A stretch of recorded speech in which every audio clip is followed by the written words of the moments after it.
Hello friends, welcome to the world of CMA. ഇന്ന് നമ്മൾ പഠിക്കാൻ പോണത് ബാച്ച് കോസ്റ്റിംഗ് ആണ്. ബാച്ച് കോസ്റ്റിംഗ് എങ്ങനെയാണ് ചെയ്യുന്നതെന്നുള്ളതാണ് നമ്മൾ നോക്കുന്നത്.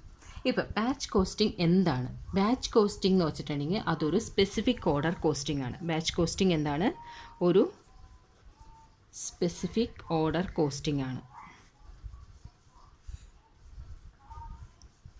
ബാച്ച് കോസ്റ്റിംഗ് എന്ന് വെച്ചാൽ ഒരു സ്പെസിഫിക് ഓർഡർ കോസ്റ്റിംഗ് ആണ്. അതേപോലെ തന്നെ എല്ലാ കോസ്റ്റും, ഇതിലുള്ള എല്ലാ കോസ്റ്റിനെയും എന്ത് ചെയ്യുന്നു, അതിന് ഓരോ എന്താ പറയണത്, അത് സ്പെസിഫിക് ഓർഡർ കോസ്റ്റിംഗ് ആണ്. അതേപോലെ തന്നെ എല്ലാ ബാച്ചും, അതായത് ബാച്ച് കോസ്റ്റ് ഓരോ ബാച്ചായിട്ടാണ് ഇതിന് തിരിച്ചാണ് നമ്മൾ ജോലി ചെയ്യണത്.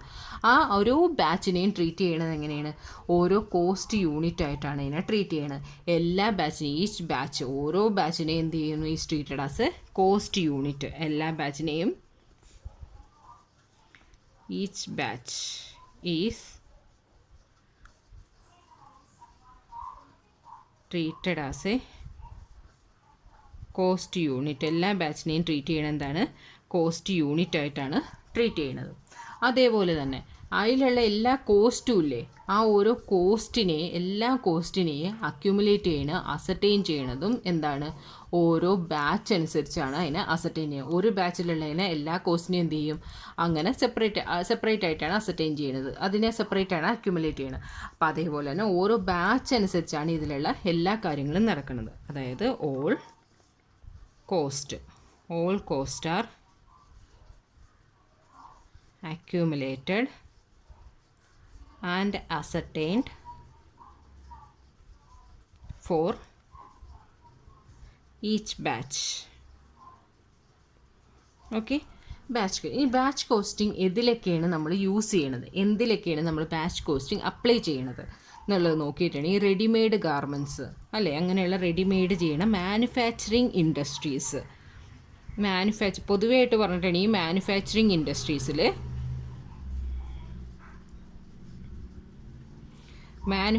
ഇൻഡസ്ട്രീസിൽ ഇത് അപ്ലൈ ചെയ്യും. അതേപോലെ തന്നെ സെക്കൻഡായിട്ട് അപ്ലൈ ചെയ്യുന്നതാണ് എന്ത്? ടയറല്ല മാനുഫാക്ചർ ചെയ്യണത്, സ്പെയർ പാർട്സ് മാനുഫാക്ചർ ചെയ്യുന്നത്. ഏറ്റവും ഇമ്പോർട്ടൻ്റ് ആയിട്ടുള്ളത് എന്താണെന്നറിയാവോ? മെഡിസിൻസ് ഒക്കെ ഇല്ലേ, മെഡിസിൻസ് ഒക്കെ മാനുഫാക്ചർ ചെയ്യുന്ന ഇൻഡസ്ട്രിയിൽ നമുക്ക് ഈ ബാച്ച് കോസ്റ്റിംഗ് ആണ് നമ്മൾ അപ്ലൈ ചെയ്യണത്. ഫാർമസ്യൂട്ടിക്കൽസ്, അവിടേക്ക് എന്താണ്? ബാച്ച് കോസ്റ്റിംഗ് ആണ് അവിടെ അപ്ലൈ ചെയ്യേണ്ടത്.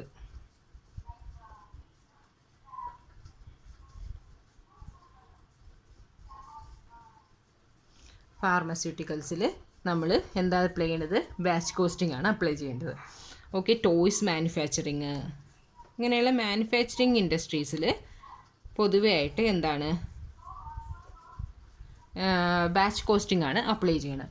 ഇനി ഇതിലെന്താണ് പ്രത്യേകിച്ച് പഠിക്കാനുള്ളതെന്ന് വെച്ചിട്ടുണ്ടെങ്കിൽ, ഇതിൽ പഠിക്കാനുള്ളത് EBQ എന്നുള്ള ഒരു സംഭവം. എന്താണിത്? Economic batch quantity.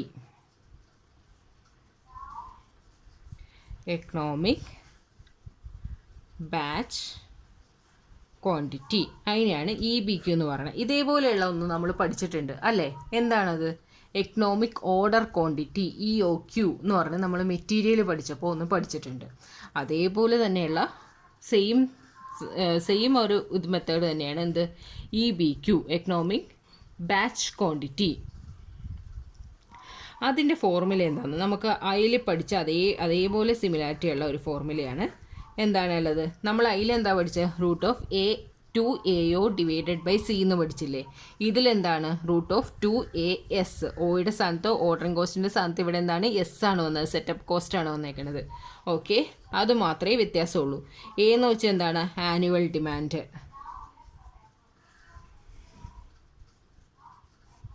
S എന്ന് വെച്ചാൽ സെറ്റപ്പ് കോസ്റ്റ്. C എന്ന് വെച്ചാൽ ക്യാരിയിങ് കോസ്റ്റ്. നമ്മളവിടെ പഠിച്ചു തന്നെ. ഓക്കെ, ഇനി ഇതെന്താണ്, എങ്ങനെയാണ് ഇത് നമ്മൾ അപ്ലൈ ചെയ്യണമെന്നുള്ളത് നോക്കാം. സെറ്റപ്പ് കോസ്റ്റ്, നമുക്ക് അറിയാൻ പാടില്ലാത്ത കാര്യം എന്താണ്? സെറ്റപ്പ് കോസ്റ്റ് ആണ് അല്ലേ? അപ്പോൾ സെറ്റപ്പ് കോസ്റ്റ് എന്താണെന്നുള്ളത് നോക്കാം. സെറ്റപ്പ് കോസ്റ്റ് എപ്പോഴും എന്തായിരിക്കുള്ളൂ? ഒരു ഫിക്സഡ് ആയിരിക്കുള്ളൂ. സെറ്റപ്പ് കോസ്റ്റ് എപ്പോഴും ഫിക്സ്ഡ് ആയിരിക്കും. അത് വേണമെങ്കിൽ റെഡ്യൂസ് ചെയ്യാം കേട്ടോ. ആ റെഡ്യൂസ് ചെയ്യാൻ പറ്റില്ല എന്നല്ല, റെഡ്യൂസ് ചെയ്യാം. അത് പക്ഷേ എന്തായിട്ടാണ് എടുക്കേണ്ടത്? അത് ഫിക്സഡ് ഓവർ ഹെഡ് ആയിട്ടാണ് എപ്പോഴും നമ്മൾ സെറ്റപ്പ് കോസ്റ്റിനെ കണക്കാക്കുന്നത്. ഓക്കെ, അതായത് ബാച്ചിൻ്റെ ഓരോ ബാച്ചായിട്ടാണ് തിരിക്കണമെന്ന് പറഞ്ഞല്ലോ. ആ ബാച്ചിൻ്റെ സൈസ് കൂടുന്തോറും സെറ്റപ്പ് കോസ്റ്റ് കുറഞ്ഞുകൊണ്ടേയിരിക്കും. മനസ്സിലായോ? എന്താണെന്ന് വെച്ചിട്ടുണ്ടെങ്കിൽ ഇപ്പം ഞാൻ ഇത് കാണിച്ചു തരാം. ഇത് ബാച്ചിൻ്റെ സൈസായിട്ട്, ഇത് ബാച്ചിൻ്റെ സൈസ്.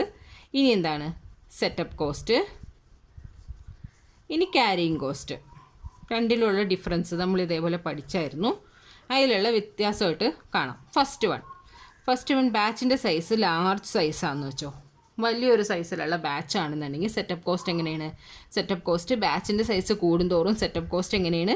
കുറഞ്ഞുകൊണ്ടേ വരും. പക്ഷേ ക്യാരിയിങ് കോസ്റ്റ് എങ്ങനെയായിരിക്കും? ബാച്ചിൻ്റെ സൈസ് കൂടുതലാണെങ്കിൽ ക്യാരിയിങ് കോസ്റ്റ് എങ്ങനെയായിരിക്കും? കൂടുതൽ തന്നെ ഇരിക്കും. ഇനി ഇതെന്ത് സ്മോൾ സൈസാണെന്ന് വെച്ചോ. ബാച്ചിന് സ്മോൾ സൈസാണ്. അപ്പോൾ എന്ത് ചെയ്യും? ഇത് കുറയുകയാണ് ചെയ്തത്. അപ്പോൾ സെറ്റപ്പ് കോസ്റ്റ് എന്ത് ചെയ്യും? കൂടും. ക്യാരിയിങ് കോസ്റ്റ് എന്ത് ചെയ്യും? അത് കുറയും. അതായത് ഇതിലെന്താ മനസ്സിലാക്കണത്? സെറ്റപ്പ് കോസ്റ്റ് എന്നാണ് ബാച്ച് സൈസും സെറ്റപ്പ് കോസ്റ്റും തമ്മിൽ എന്താണ്? നെഗറ്റീവ് റിലേഷൻ, അതായത് ഇൻവേഴ്സ് റിലേഷനാണ്. ഓക്കെ, ഇൻവേഴ്സ് റിലേഷനാണ്. ഇതാണെന്നുണ്ടെങ്കിൽ ഇതും ബാച്ച് കോസ്റ്റും തമ്മിൽ എന്താണ്? ഇതും ബാച്ച് കോസ്റ്റും തമ്മിൽ പോസിറ്റീവ് റിലേഷനാണ്. ഓക്കെ, പോസിറ്റീവ് റിലേഷനാണ്. ഇത് തമ്മിൽ ഇൻവേഴ്സ് റിലേഷനാണ്.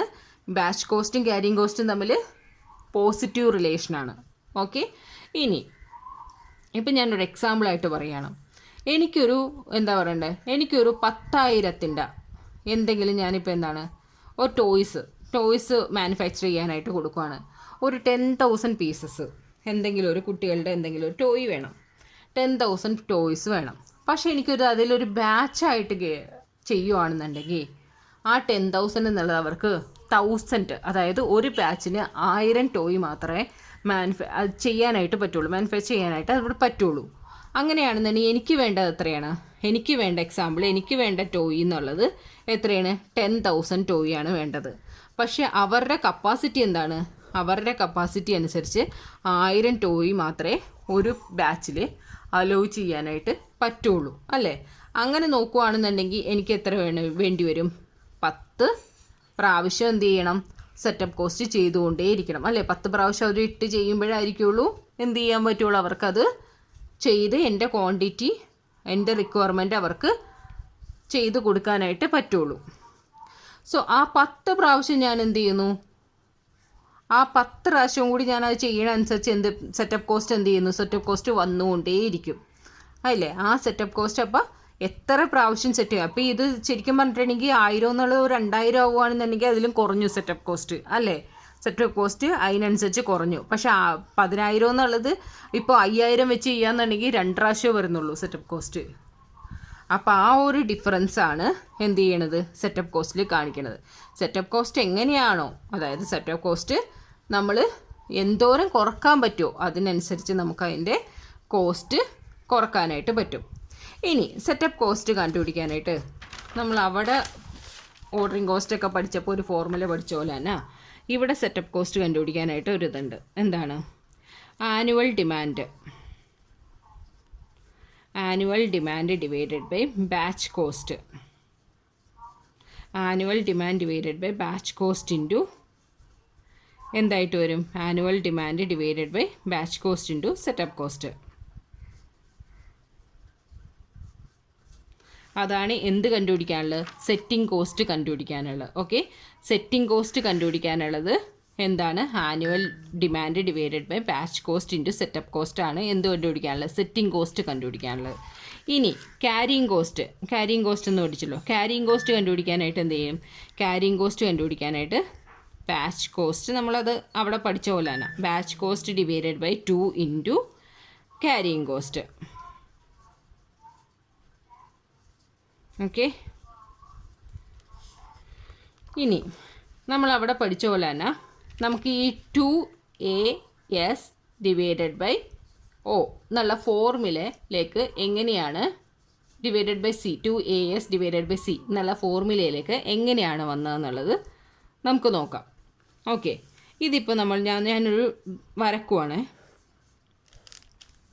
ഇവിടെ കോസ്റ്റായിട്ടും ഇവിടെ ബാച്ചിൻ്റെ സൈസും ഉണ്ടെന്ന് നമുക്ക് അസ്യൂം ചെയ്യാം.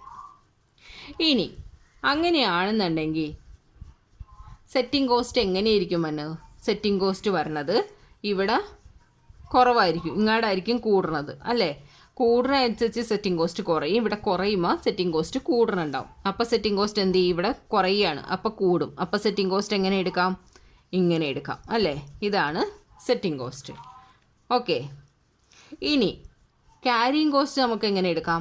ക്യാരിയിങ് കോസ്റ്റ് എന്താണെന്ന് പറഞ്ഞത്? അത് രണ്ടും പോസിറ്റീവ് റിലേഷനാണ്. ഇവിടെ കുറയുകയാണെന്നുണ്ടെങ്കിൽ ഇവിടെ കുറയും, കൂടുകയാണെന്നുണ്ടെങ്കിൽ ഇവിടെ കൂടും. അപ്പോൾ എങ്ങനെ വരക്കാൻ പറ്റും? അത് ഇങ്ങനെ വരക്കാൻ പറ്റും അല്ലേ?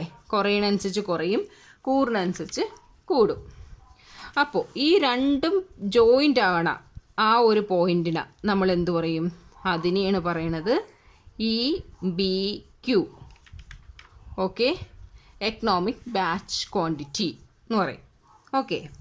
ഇനി നമ്മൾ ആ EOQ കണ്ടുപിടിക്കാനായിട്ട് ആ ഫോർമുല എങ്ങനെ വന്നതെന്ന് പഠിച്ചു. അതേപോലെ തന്നെ ഇതിലെങ്ങനെയാണ് വരണതെന്ന് നമുക്ക് നോക്കാം. Annual demand divided by batch cost into setup cost. ഇതാണല്ലോ ഫോർമുല. അതിനെന്ത് ചെയ്യണം? അതിനെ നമ്മൾ ഇനി എങ്ങനെയാണ് ഇത് വരണത് എന്നുള്ളത് നമ്മൾ കണ്ടുപിടിക്കാൻ പോകുന്നതാണ്. അതായത് A divided by B into S എന്ന് പറയുന്നത് എന്താണ്?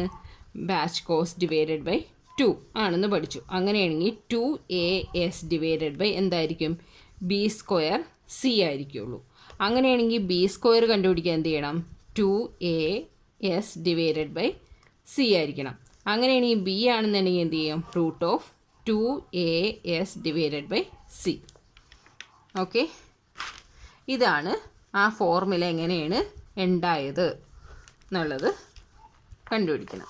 ഓക്കെ, നമ്മൾ EOQ പഠിച്ച അതേ ഇതിൽ തന്നെ അതേ സംഭവം തന്നെയാണ്. എന്ത് ചെയ്തു? നമ്മളൊന്ന് ആ സെറ്റപ്പ് കോസ്റ്റ്, അവിടെ ഓർഡറിങ് കോസ്റ്റാണ് പറഞ്ഞെങ്കിൽ ഇവിടെ എന്ത് ചെയ്തു?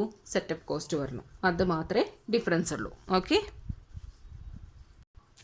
ഇനി നമുക്ക് ഇല്ലുസ്ട്രേഷൻ 7, ഏറ്റവും സിമ്പിളായിട്ടുള്ള ഒരു ഇല്ലുസ്ട്രേഷൻ തന്നെ കൊടുത്തിരിക്കുന്നത്. അത് നമുക്ക് ഫസ്റ്റ് നോക്കാം. From the following information calculate economic batch quantity four A company using batch costing. Annual demand A ആയിട്ട് എടുക്കാം, 2400 യൂണിറ്റ്. സെറ്റപ്പ് കോസ്റ്റ് S 100 തന്നിട്ടുണ്ട്. മാനുഫാക്ചറിങ് കോസ്റ്റ് എന്ത് കാണാൻ വേണ്ടിയിട്ട്? മാനുഫാക്ചറിങ് കോസ്റ്റ്, ക്യാരിയിങ് കോസ്റ്റ് കാണാൻ വേണ്ടിയിട്ട് 6% പെർ ആനം. അപ്പോൾ 200ന് 6% എടുക്കാം. അത് അങ്ങനെ തന്നെ ഫോർമുലയിലേക്ക് ഈസിയാണ്, വേറെ ഒന്നുമില്ല. ആ ഫോർമുലയിലേക്ക് അപ്ലൈ ചെയ്യുക എന്ന് ചെയ്യേണ്ട മാത്രമേ കടമയുള്ളൂ. അതായത് ഇല്ലുസ്ട്രേഷൻ 7 2AC സോറി കേട്ടോ, set 2AS divided by C.